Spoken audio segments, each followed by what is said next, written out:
തിരുവനന്തപുരം നെടുമങ്ങാട് ജില്ലാ ആശുപത്രിയിൽ ശസ്ത്രക്രിയയെ തുടർന്ന് നവജാത ശിശു മരിച്ചതിൽ ഡോക്ടർക്കെതിരെ നടപടി. ഡോക്ടർ ബിന്ദു സുന്ദറിനെ ആരോഗ്യവകുപ്പ് സസ്പെൻഡ് ചെയ്തു. കുടുംബത്തിൽ നിന്ന് കൈക്കൂലി വാങ്ങിയെന്ന ഗുരുതര ആരോപണങ്ങൾക്ക് പിന്നാലെയാണ് നടപടി. സർക്കാർ തീരുമാനം കുടുംബം സ്വാഗതം ചെയ്തു.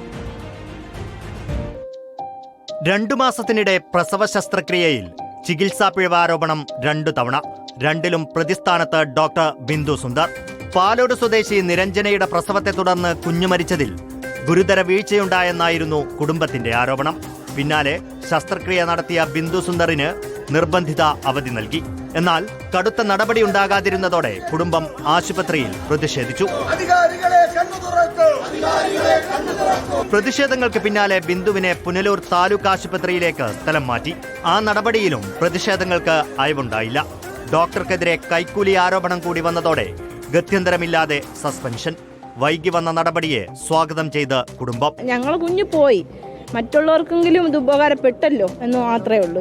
ഇവരെവിടെ പോയാലും അവിടെ ഒരു പേടിയാണ് എല്ലാവർക്കും. മരിച്ച കുഞ്ഞിന്റെ ഇൻക്വസ്റ്റ് നടപടികൾ നെടുമങ്ങാട് ജില്ലാ ആശുപത്രിയിൽ പൂർത്തിയായി. മൃതദേഹം നാളെ മെഡിക്കൽ കോളേജിലായിരിക്കും പോസ്റ്റ്മോർട്ടം നടത്തുക. റിപ്പോർട്ടർ, തിരുവനന്തപുരം.